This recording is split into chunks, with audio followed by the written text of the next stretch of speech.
She searched for her daughter that she gave up for. When they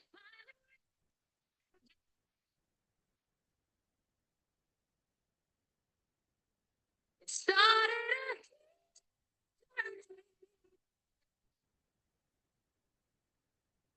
y'all, hey y'all, hey y'all. Welcome back. Oh, let me get the camera on. Welcome back. Welcome back to another episode of A Lot of Little Stories. I am your girl, your host, your friend, Queenie Love. That's right. I am back with part two, talking about my book. You guys know I wrote The Path to Here. If you don't know that, then we need to talk. Y'all do know that, right? Yeah, even got a song for it. Yeah, a friend of mine made a song, and that's what you heard playing earlier.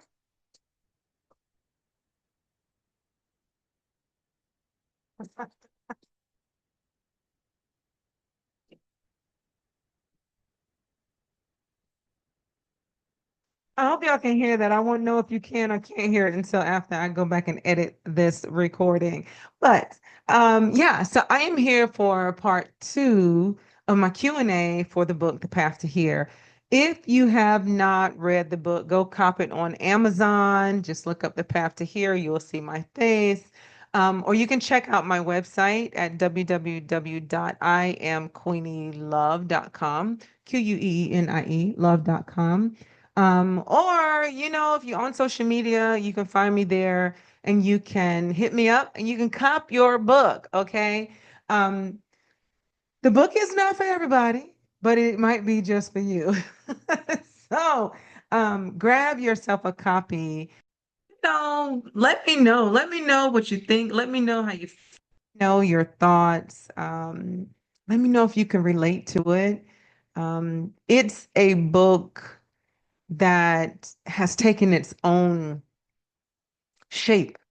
It's done a lot on its own. I'm still in awe over how this book has just started to take it's morphed into something bigger than what I imagined. No, I'm not on Oprah's book club yet. But what it has done is it started a conversation very similar to what we're hearing already, right?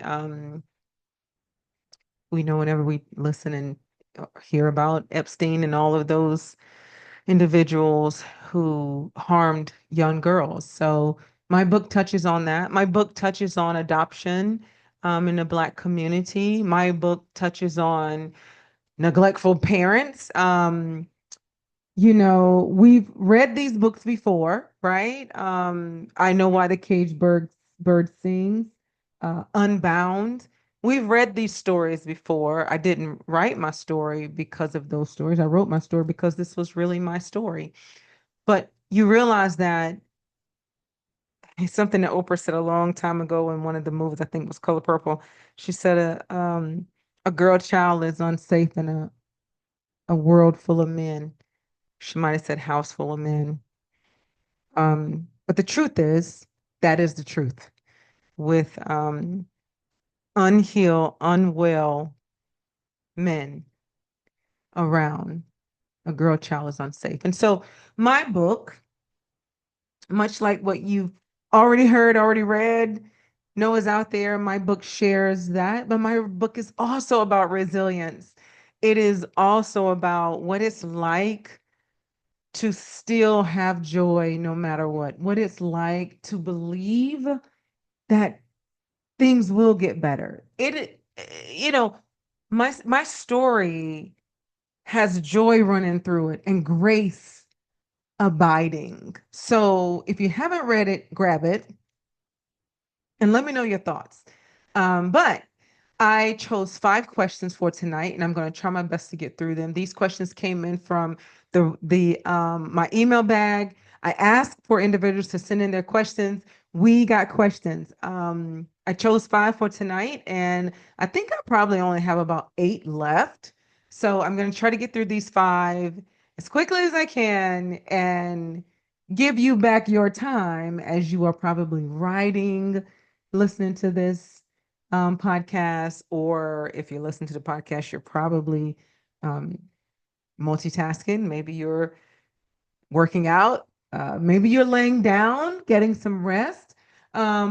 Whatever it is, I'm going to try to give you back your time. So bear with me. All right, let's get to it. My five readers' questions. Segment two. Queenie, when the person who was supposed to protect you didn't, how did you keep going? Like, where did you find the strength when you were still just a child yourself? That is a great question, and that question came up in a previous interview. So, how did I keep going? I said before, my grandmother gave me this faith. She instilled in me to have this faith. I say gave it to me like she had faith and just gave it to me. I do feel like she did, to be honest. Um, I found myself having this unwavering faith in God, in believing that I was going to be okay. Even when I doubted it, even when I thought God wasn't listening, I know I needed to pray harder. I just needed my grandmother to pray for me if she knew what was going on. I had this belief, and that came from a faith in God. My grandmother had given me that, had gifted me that, had shown me that.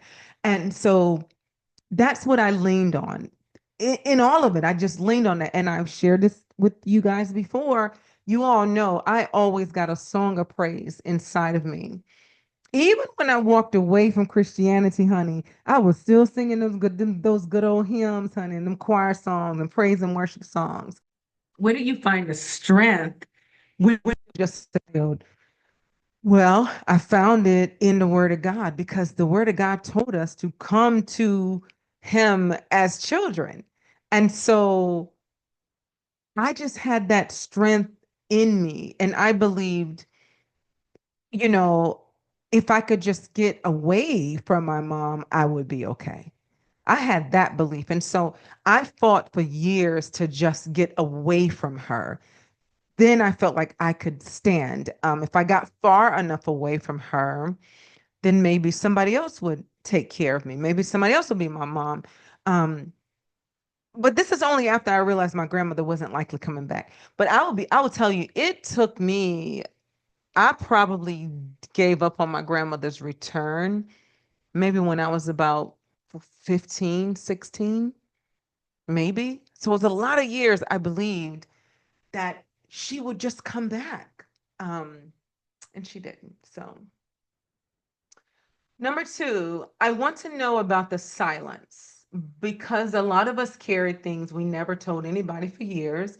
What did you, what made you finally decide that your story deserved to be spoken out loud? Ooh. Well, first of all, I didn't know that my story deserved to be spoken out loud until I was much older. But I knew that I had something to say. And I would say certain things to certain people in safe spaces or spaces that I perceived as safe. And when I saw that those things that I would share were relatable to some,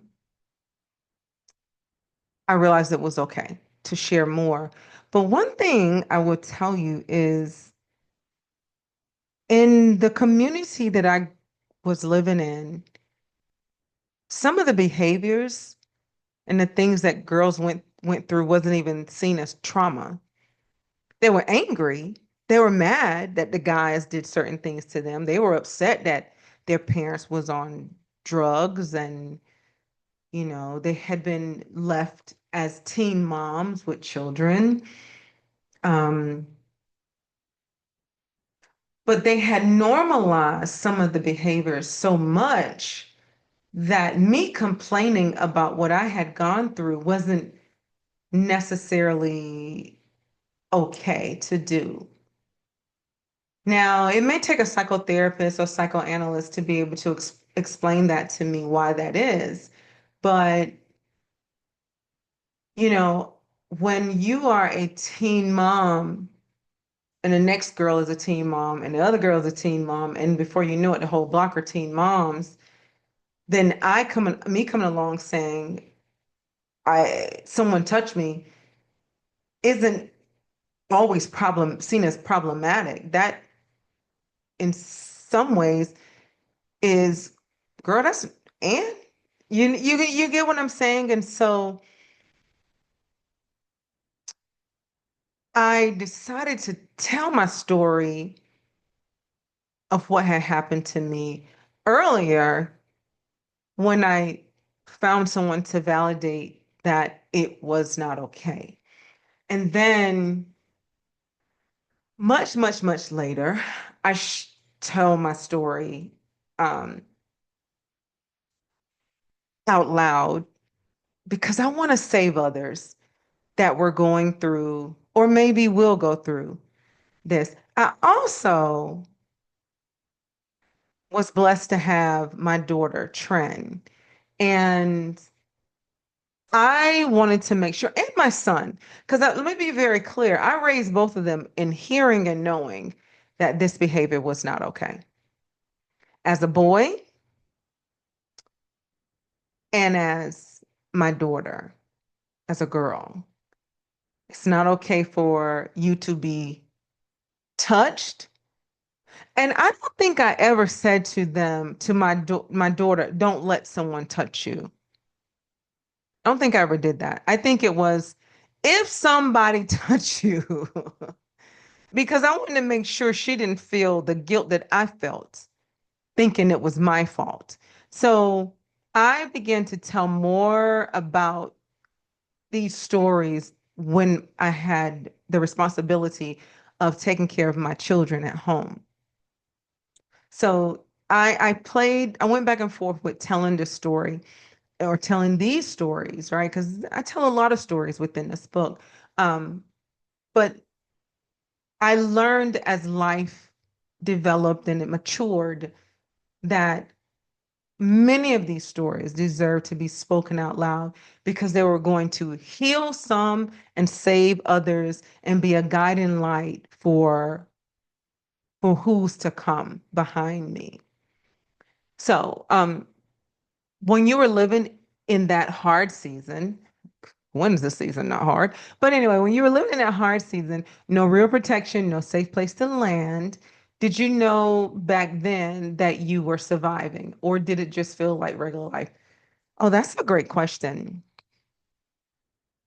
Well, it was never regular life. Let me just be very clear. Regular life for me was that country life, honey, going out, grabbing corn on the cob off the stalks, going back to the house, shucking it, honey, cutting it off the cob and frying it up in the pan. Like that was regular life, right? I'm going down the street or down the road to go get David so we could go BB hunting in the woods for, you know, whatever ghost we had made up in our brains, right? We had great imaginations.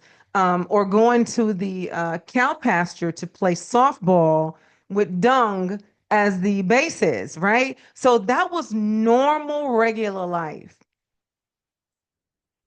During my hard season, it never felt like it never felt regular. It always felt like I was just trying to survive or trying to escape. I felt like I was escaping and surviving day in and day out. My almost entire life in Fayetteville, North Carolina, felt like escaping and surviving that environment. Was that for everybody? No, but it definitely was for me. People just truly normalized it and made it seem like this is just how it is. And for some, it was. But because I had known better before, I'd known a sense of normal before, no.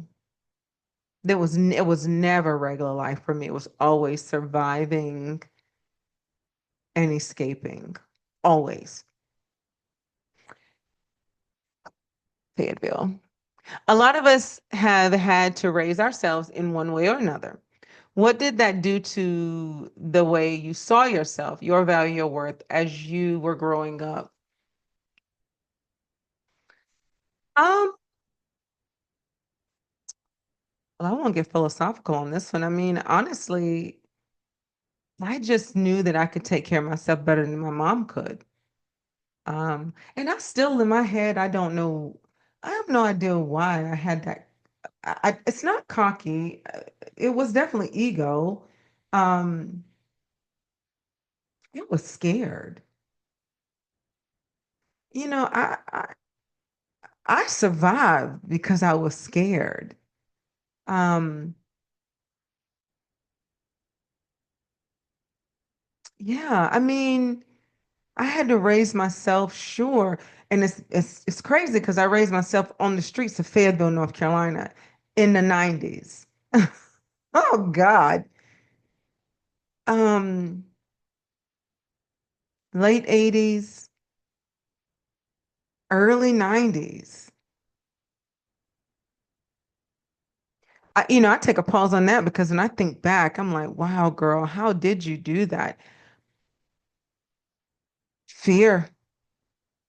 Fear caused me to run a little faster when I was walking through the woods. Fear caused me to hide behind the trailer versus staying out there when they were shooting their guns. Um, Fear caused me to lie my way out of some things to get to safety. Um, Fear caused me to pray harder because I just wanted to live till tomorrow. Um, yeah, so I and I knew that I knew I had something inside of me. And then I had something that everybody wanted, right? And it was jealous of. And I didn't know what that was because I was just, gee, I'm just trying to survive. Um, I don't look like what I've been through. My book cracks it open and shares a lot. And so you're able to see a lot of who I am. But I mean, nobody saw me and saw that. So only I knew what I was dealing with. And so I walk past the mirror and I'm aware of what others saw. But inside, I saw this little black girl trying to run as far away from that lifestyle as just get as far away as possible. Just go and you can take care of yourself. Just go. All right. Before we get, let's see. Oh no, I read that wrong. Um, oh, here we go. Okay. So before we get to the teenage years, because girl, we know that's coming. Who wrote that? What do you want people to understand about the little girl who had to grow up too fast? What does she deserve that oh, oh, I see. Okay. Oh, thank you, Boo. Oh, let's see. Oh, you always okay. Ooh. What do I want people to understand about the little girl who had to grow up so fast, too fast? She had dreams. She did. She had dreams.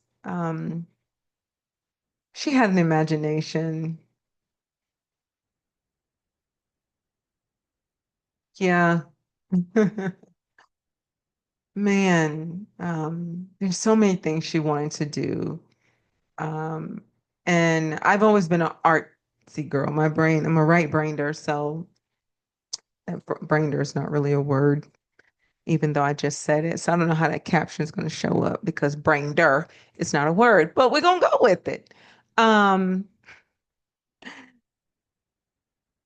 so I've always been a creative person, an imaginative person, and seeing the world through rose-colored glasses. And so imagine if this little girl didn't have to grow up so fast.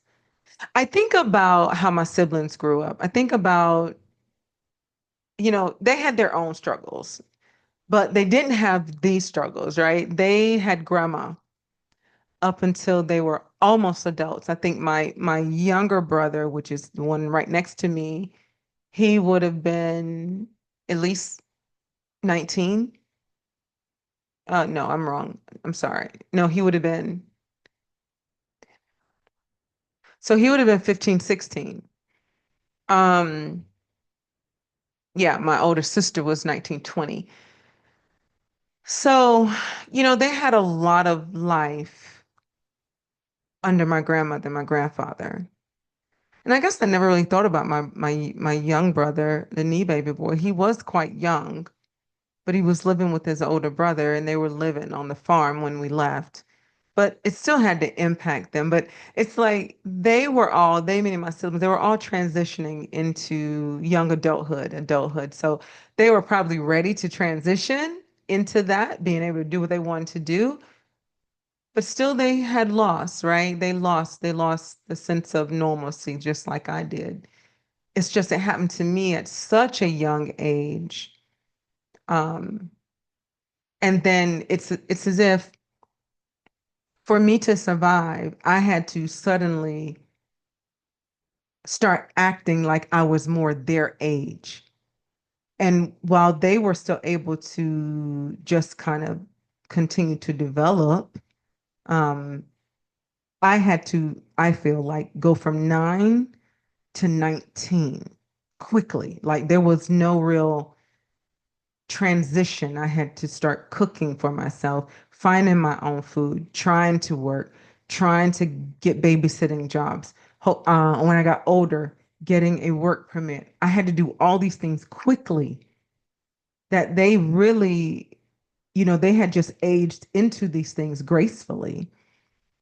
And me, I was trying to urgently grow up to take care of myself, to finally get a place of my own. And I needed to do that like as soon as legally or illegally possible. So my dreams and my aspirations and all these things, they were waning early. And it took a long time for me because my mind was still dreaming. Still saw what was possible. It just wasn't probable. It wasn't likely going to happen for me. And so I gave up on a lot of things because of my limited belief in what was possible based on this current set of circumstances. And what does she deserve that she didn't get? What I give the little girl inside of me now is almost anything she wants.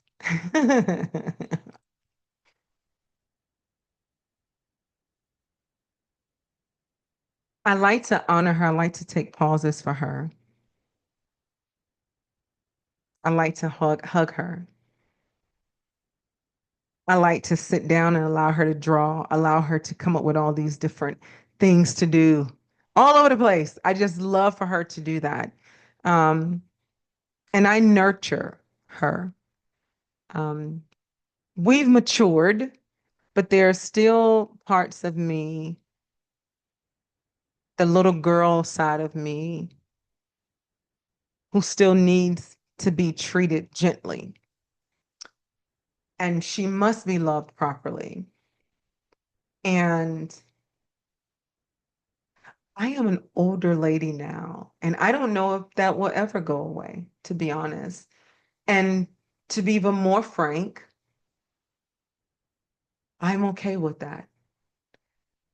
I am going to allow the little girl in me to live as long as she desires, as free as she chooses, because at 15, she was having to decide on what to do with another life that was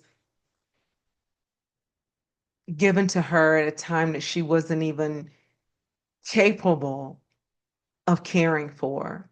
And that little girl had to navigate what would haunt her for 28 years. Um, that little girl that lives inside of me lost her grandmother, the love of her life, um,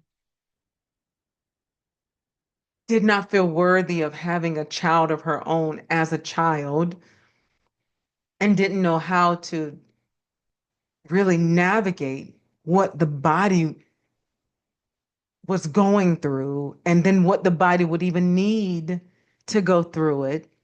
Um, that little girl had a sense of worth, sure, but couldn't see it clearly because others were placing their needs and selfishness and wants and desires on her.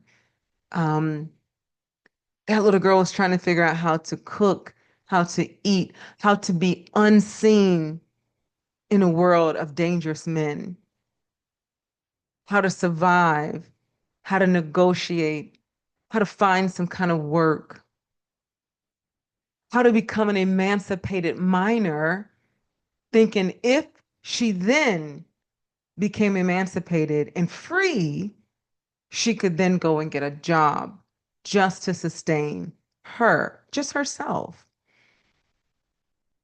So imagine that, if you're listening to this and you have a young lady at home, when you get the next chance to look at them, I mean, 10, 9, 12, even 13, 14. I know 13, 14, we mouthy as all get out, but look at them and imagine that they are left to take care of everything that you are taking care of.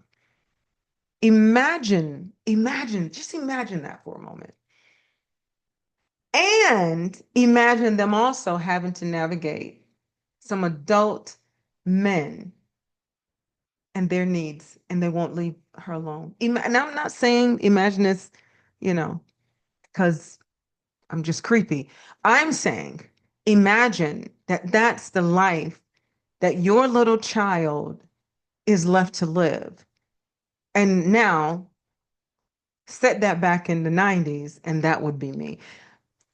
For me now, it's unimaginable. I remember watching my daughter, who's now an adult, 20 plus years old, but I remember looking at her at 12 thinking, gee, how in the world did I do it? My daughter, although she was book smart, she was just aloof. Innocent and aloof. Had her little innocent friends, just aloof. They thought they know it all. They thought they knew everything. But when I tell you, I looked at them and I can't imagine. I couldn't imagine them at all having gone through what I had gone through. I don't think I ever really saw myself as a little girl during that time. And this is just because of question number 5. What did she deserve that she didn't get? I don't think I saw myself as even being a little girl until I was grown up and I looked back at her.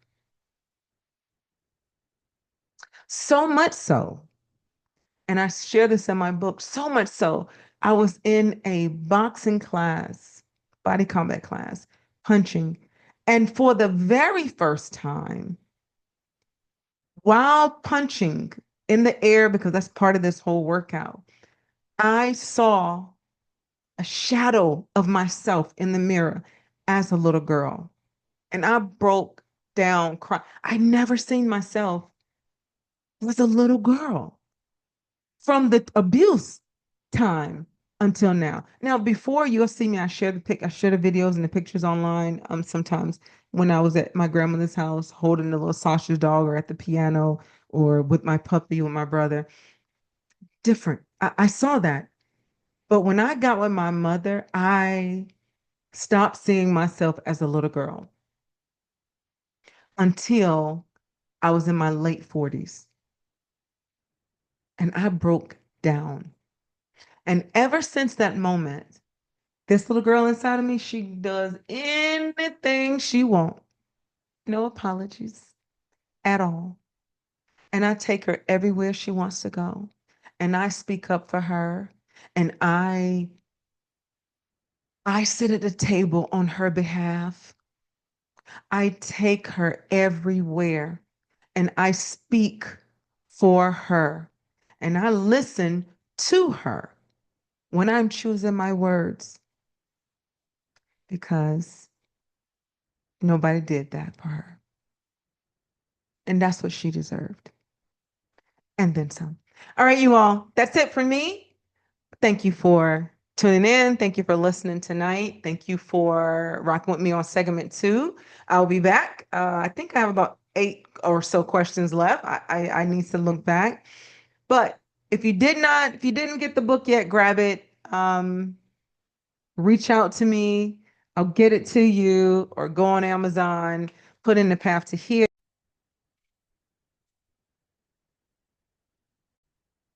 So just drop me a message anywhere you choose. I would love to get your feedback. Sorry for my little bit of technical difficulties. I'm having microphone issues. I don't know what's happening with it, but please send in your feedback. I have been enjoying these questions.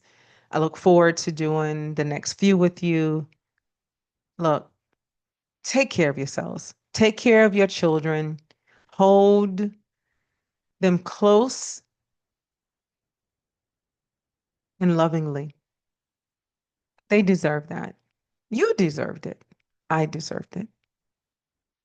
And if it didn't happen for you when you were young, like it didn't happen for me, that's okay because guess what? Now you can provide yourself with everything you need,